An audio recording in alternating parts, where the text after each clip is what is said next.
अहमदाबाद में plane crash site का PM Modi ने किया मुआयना। सिविल अस्पतालों में घायलों से भी की मुलाकात। गुजरात के सीएम भूपेंद्र पटेल और केंद्रीय मंत्री नायडू भी रहे मौजूद। मुख्यमंत्री योगी आदित्यनाथ ने कानपुर में हुए हादसे का लिया संज्ञान। मृतक के परिजनों के प्रति संवेदना की व्यक्त। अधिकारियों को बचाव राहत कार्य में तेजी लाने के दिए निर्देश।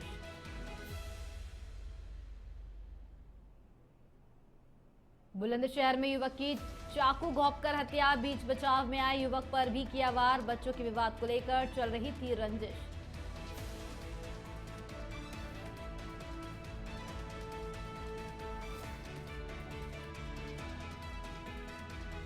और यूपी में भीषण गर्मी के बीच एक बार फिर बदला मौसम। प्रदेश के 4 जिलों में हुई जोरदार बारिश। पीलीभीत और लखीमपुर में सड़कों पर भरा पानी।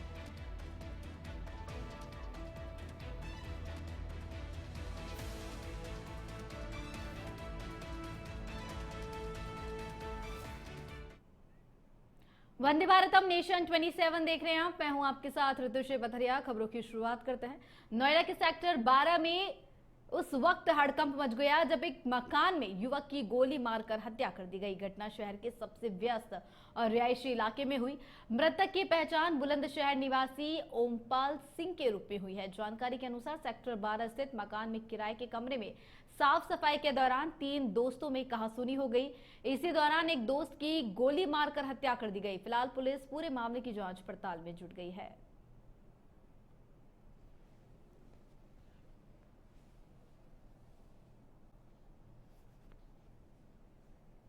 सेक्टर 12 थाना क्षेत्र 24 में एक मकान किराए पर लेने के लिए कुछ लोग कल आए थे और उसके बाद आज वो शिफ्ट होने आए थे, जिसमें आज वो दुकान में साफ सफाई कर रहे थे। इसी में वो एक मित्र भी उनके साथ में था और उसके बाद उसको गोली लगी है। एक जिसका मृतक की पहचान ओमपाल सिंह के रूप में हुई है। इसमें हमने 3 टीमें बनाई गई हैं और उसके बाद सारे सीसीटीवी फुटेज और डिटेल निकाले जा रहे हैं। इसमें बहुत सारे तथ्य सामने आए हैं, जिसको लेकर के हमारी टीमें लगातार कार्रवाइयां कर रही है। जल्द से जल्द इसका खुलासा किया जाए।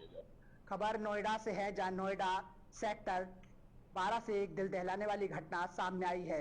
दरअसल मामला सेक्टर 24 के थाना क्षेत्र सेक्टर 12 का है, डब्ल्यू ब्लॉक का, जहां एक दोस्त ने अपने दोस्त को गोली मारकर मौत के घाट उतार दिया। बताया जा रहा है किराए पर कमरा लेने को दोस्त आए थे। उसके बाद कमरे की साफ सफाई को लेकर उनमें कहासुनी हुई और एक दोस्त ने दूसरे दोस्त को गोली मारकर उसको मौत के घाट उतार दिया।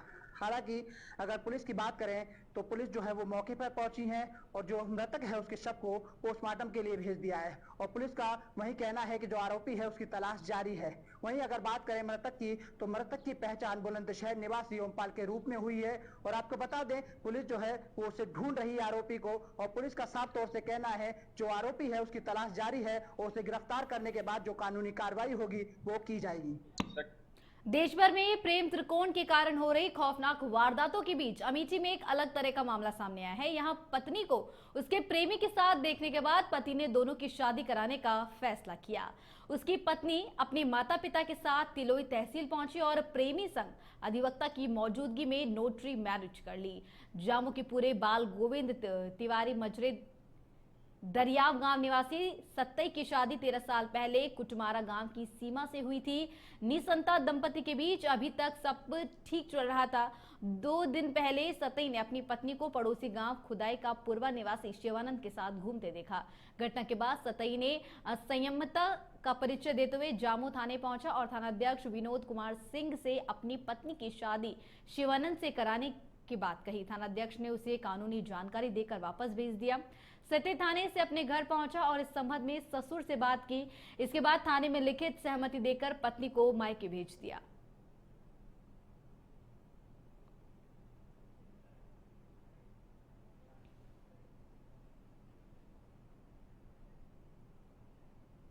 उत्तर प्रदेश के जनपद शामली में इन दिनों एक वीडियो सोशल मीडिया पर वायरल हो रहा है। वायरल वीडियो लकड़ी माफिया का बताया जा रहा है, जिसमें लकड़ी माफिया वन विभाग और पुलिस को पैसे देने का आरोप लगाते हुए अवैध काम करने की बात बोल रहा है। वायरल वीडियो में लकड़ी माफिया सरकारी अधिकारियों का पूरा चिट्ठा खोलता हुआ नजर आ रहा है, जिसमें वह बता रहा है कि किस प्रकार सरकारी अधिकारी उसके साथ मिलकर इस पूरे अवैध काम को करवाते हैं। हालांकि नेशन 27 इस वायरल वीडियो की पुष्टि नहीं करता।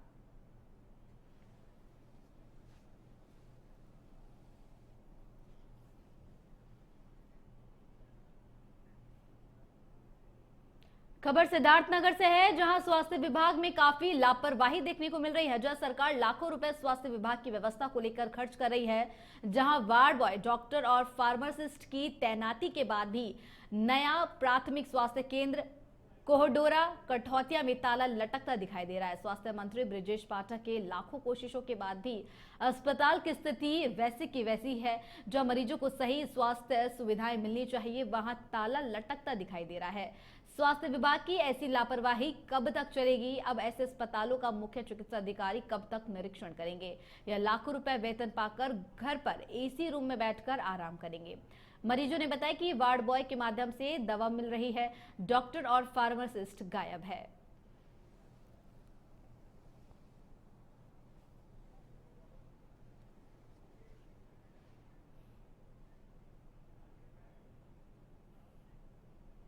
विगत में राशन वितरण प्रणाली में हो रही गड़बड़ी को रोकने के लिए सरकार ने सभी लाभार्थियों का ई-केवाईसी कराने का निर्णय लिया था। पूरे प्रदेश में लाभार्थियों का सत्यापन कराया जा रहा है।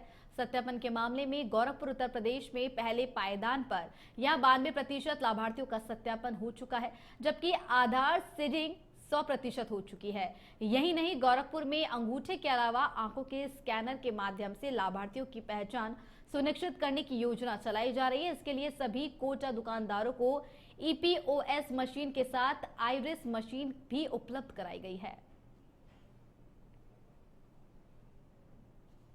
राशन की दुकानों पर पात्र लोगों को राशन मिले, इसके लिए उत्तर प्रदेश सरकार के द्वारा ई-केवाईसी का सत्यापन कराया जा रहा था, जिसमें गोरखपुर जिला जो है नंबर 1 आया है। और इसको लेकर हमारे साथ बात करने के लिए जिला पूर्ति अधिकारी रामेंद्र प्रताप सिंह जी मौजूद हैं।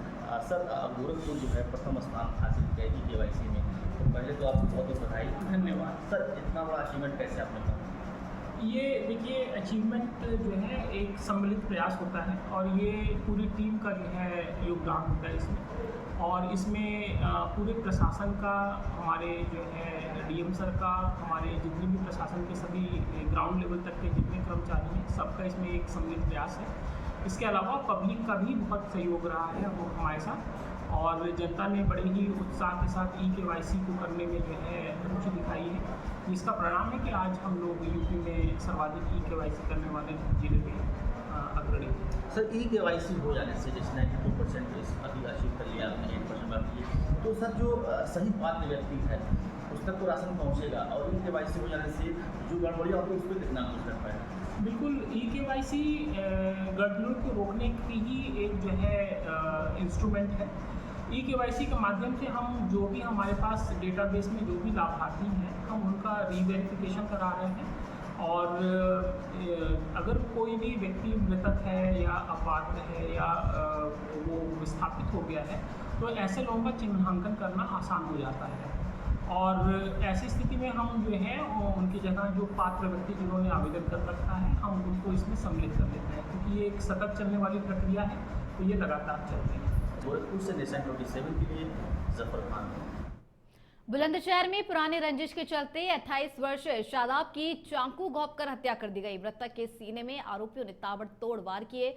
हमले के दौरान बीच बचाव को आए नईम नामक युवक को भी चाकू मार दिया गया, जिसकी हालत गंभीर बताई जा रही है। उसे इलाज के लिए अस्पताल में भर्ती करवाया गया है।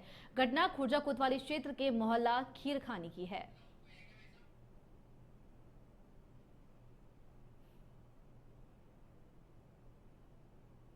आज भाई मेरा दुकान से जा रहा था, मुझसे बोला मैं जा रहा हूँ घर, मुझे खाना खाना भूख लग रही है। ये बिलासपुर से काम करके आ रहा था, तो मैंने कहा तू जा, मैं आ रहा हूँ। मुझसे 15-20 मिनट पहले निकला था वो दुकान से।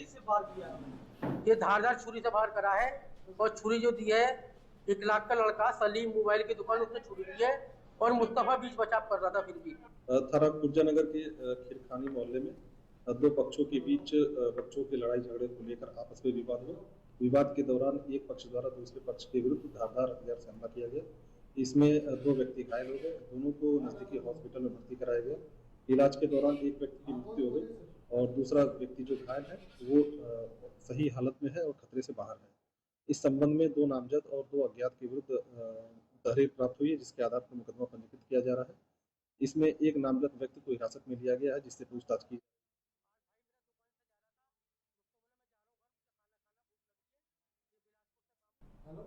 और बता दें कि बुलंदशहर में युवक की चाकू घोंपकर हत्या कर दी गई। साथ ही बीच बचाव में आए युवक पर भी वार किया गया, जिसके बाद उस युवक को अस्पताल में भर्ती करवाया गया है, जहां पर उसका इलाज जारी है। तो वहीं पुलिस भी अपनी ओर से मामले की जांच पड़ताल कर रही है। और बता दें कि इस बीच मृतक के परिजनों का भी रो रो कर बुरा हाल है, तो वहीं घायल युवक का इलाज लगातार जारी है।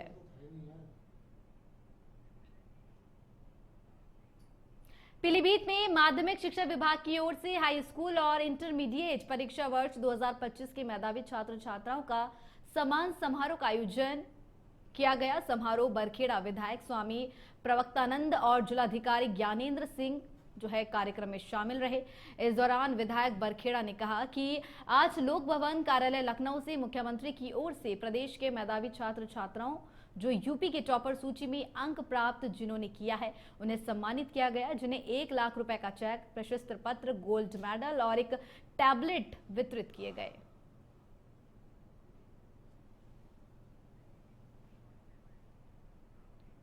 यूपी के एटा से खबर, जहां जिले में दबंगों की नहीं खाकी का खौफ। बता दें, व्यापारी से मारपीट का एक वीडियो वायरल। करीब आधा दर्जन से अधिक दबंगों ने की मारपीट के दौरान व्यापारी पर दबंग बरसा रहे लात घूंसे। दुकान बंद कर घर लौट रहा था व्यापारी अनीस बिरला।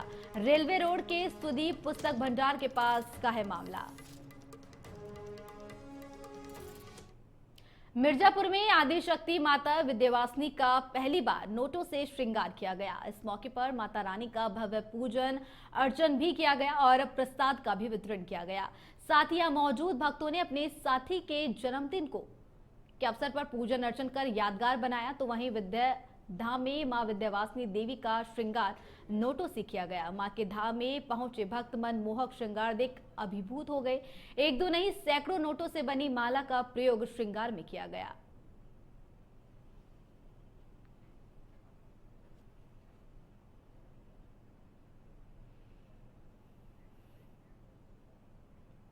माँ भगवती के धाम में हम और हमारे एक परम मित्र हैं जिनका नाम शिवम त्रिपाठी है, उनके जन्मदिन के उपलक्ष्य में हम लोगों ने 3-4 मित्रों ने मिलकर ये प्लान बनाया था कि माँ भगवती का भव्य श्रृंगार वित्तीय नोटों यानी कि कागजी मुद्रा से माता जी का भव्य श्रृंगार कराया जाए, जिसकी प्लानिंग हम लोग काफ़ी समय से कर रहे थे।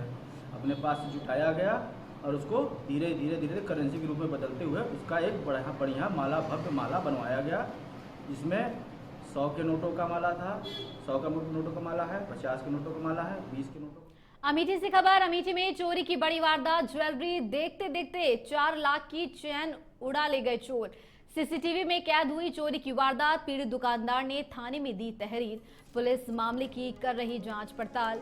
इन्होना थाना क्षेत्र के योगेश ज्वेलर्स का है मामला। और बता दें कि पीड़ित दुकानदार की तरफ से थाने में तहरीर दी गई है। योगेश ज्वेलर्स का ये मामला बताया जा रहा है। बता दें, जहां पर योगेश ज्वेलर्स की दुकान में बड़ी चोरी की वारदात को अंजाम दिया गया, जहां ज्वेलरी देखते देखते चोर जो है 4 लाख की चैन उड़ाकर फरार हो गया।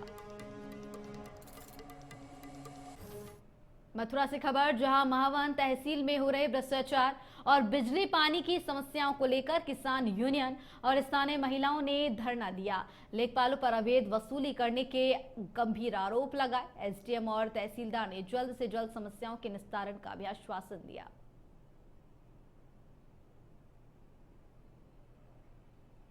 बुलंदशहर से खबर, जहां पुराने रंजिश के चलते 28 वर्षीय शादाब की चाकू घोंपकर हत्या। मृतक के सीने में आरोपियों ने ताबड़तोड़ वार किए। हमले के दौरान बीच बचाव को आए नईम नामक युवक को भी चाकू से मार गिराया, जिसकी हालत गंभीर बताई जा रही है। उसे इलाज के लिए भर्ती करवाया गया है। घटना खुर्जा कोतवाली क्षेत्र के मोहल्ला खीरखानी की है।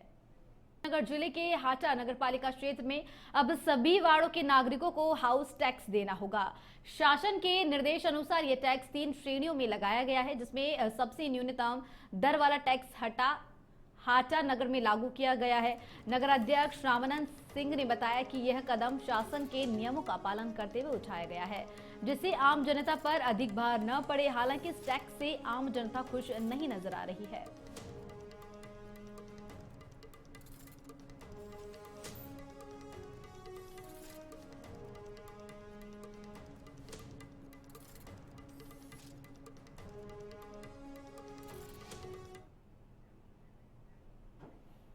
जो है कि राज्य सरकार द्वारा कैबिनेट में पास किया गया है, जिसका जो है 20 दिसंबर 2024 को शासनादेश जारी हुआ है। उस शासनादेश के अनुसार जो है, गवर्नमेंट के शासनादेश के अनुसार जो है, यूपी के मथुरा से खबर, ट्रक से टकराया सवारियों से भरा ऑटो, हादसे में आधा दर्जन लोग हुए घायल। घायलों को अस्पताल में भर्ती करवाया गया। थाना रिफाइनरी इलाके के बाद गांव के पास की है।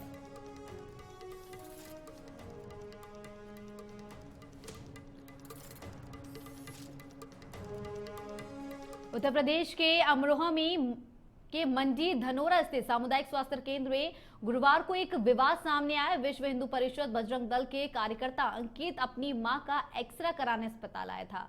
आरोप है कि चिकित्सा अधीक्षक कुणाल पराशर ने अंकित के साथ गाली गलौज कर मारपीट की। घटना की जानकारी मिलते ही बजरंग दल के अन्य कार्यकर्ता भी स्वास्थ्य केंद्र पहुंच गए। उन्होंने नारेबाजी करते हुए प्रदर्शन किया। सूचना पर थाना धनौरा प्रभारी मनोज कुमार पुलिस बल के साथ मौके पर पहुंचे। विवाद के दौरान चिकित्सा अधीक्षक और कार्यकर्ताओं के बीच तीखी नोकझोंक हुई। पुलिस ने दोनों पक्षों को समझा बुझाकर शांत कराया।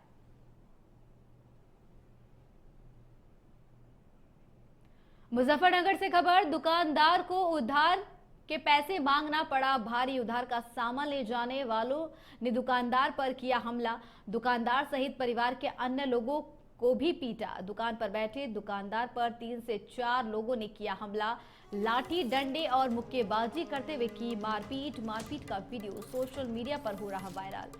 थाना ककरौली क्षेत्र के तेवड़ा की है घटना।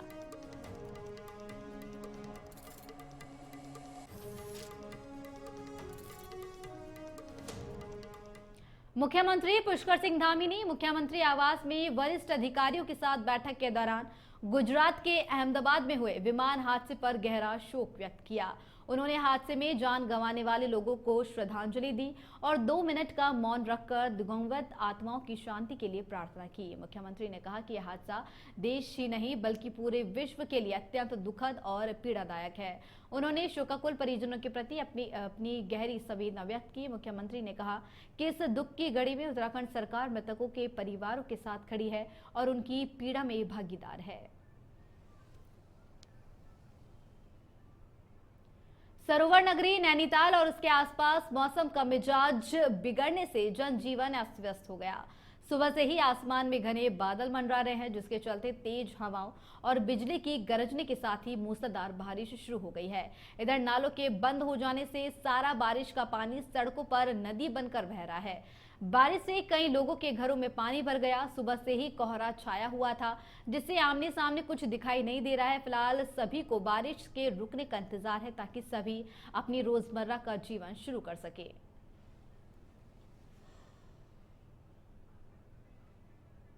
आने वाले समय में अंतर्राष्ट्रीय निशानेबाजी चैंपियनशिप का आयोजन होने वाला है, जिसमें भारतीय निशानेबाजी टीम में चयन के लिए खिलाड़ियों का ट्रायल जारी है। देहरादून के रजत जयंती खेल परिसर के त्रिशूल शूटिंग रेंज में ट्रायल्स जारी है, जिसमें देश भर से आए निशानेबाज हिस्सा ले रहे हैं।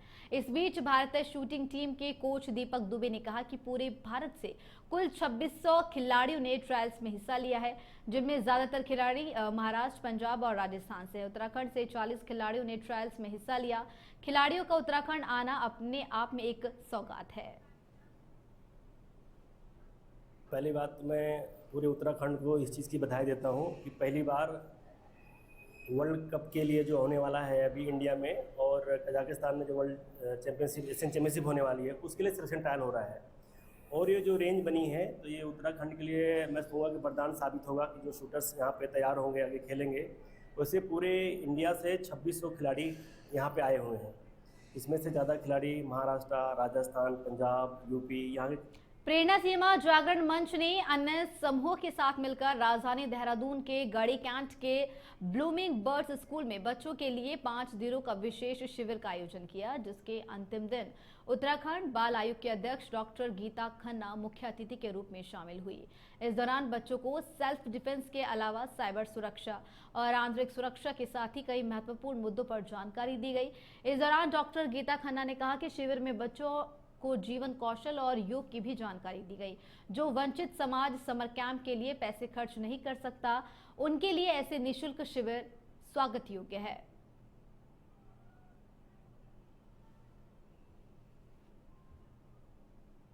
कि ये बच्चों में राष्ट्र भावना, योग के महत्व पे और बाकी सब संस्कार और जीवन कौशल के अन्य महत्वपूर्ण विषयों को इस 5 दिवसीय योग शिविर में इन लोगों ने छुआ है।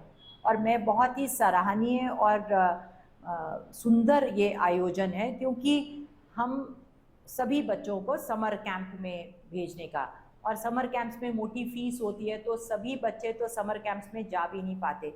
आर्मी के प्रति लोगों का समर्पण हो और राष्ट्र जागरण की दृष्टि से ये उत्तराखंड की राजधानी देहरादून में ब्लू बर्ड सीसी स्कूल प्रांगण में 8 जून से 5 जून तक एक आवासीय शिविर का आयोजन किया गया था। इसमें उत्तराखंड के अलग अलग जगहों से बच्चों को बुलाया गया था। विषय था राष्ट्र जागरण, आंतरिक सुरक्षा, सीमा दर्शन, सीमांत क्षेत्रों का दर्शन, रिवर्स पलायन और नशे के खिलाफ साइबर क्राइम। इन विषयों को लेकर हमने एक वर्कशाला 5 दिवसीय हरिद्वार के 1 दिवसीय प्रवास पर राष्ट्रीय महिला आयोग की महिला अध्यक्ष विजय राहटकर पहुंची, जहां पर उन्होंने कलेक्ट्रेट सभागार में महिलाओं को आत्मनिर्भर बनाने, उनकी सुरक्षा के लिए संचालित जन कल्याणकारी योजनाओं की समीक्षा की। इसी के साथ ही केंद्र सरकार की विभिन्न जन कल्याणकारी योजनाओं के लाभार्थियों के साथ संवाद किया।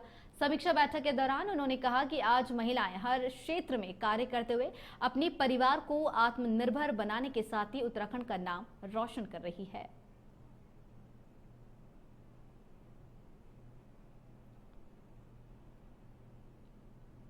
आज हरिद्वार में आना हुआ था और यहाँ पर आज राष्ट्रीय महिला आयोग के तरफ से 2-3 मीटिंग्स का आयोजन हुआ था। आज सबसे पहले तो मैंने यहाँ पर आके जो महिलाओं के उत्थान के लिए जो अलग अलग योजनाएं बनाई है उसका मैंने आज ब्यौरा लिया कि किस तरीके से महिलाओं को योजनाओं का लाभ मिल रहा है। आज मैं प्रधानमंत्री आवास योजना और उसी के साथ साथ जो सेल्फ हेल्प ग्रुप की जो हमारी बहनें हैं राष्ट्रीय आजीविका मिशन के साथ जुड़ी हुई, उसी के साथ साथ अन्य जो योजना है, चाहे वो उज्ज्वला योजना है या उसी के साथ साथ मातृवंदना योजना है,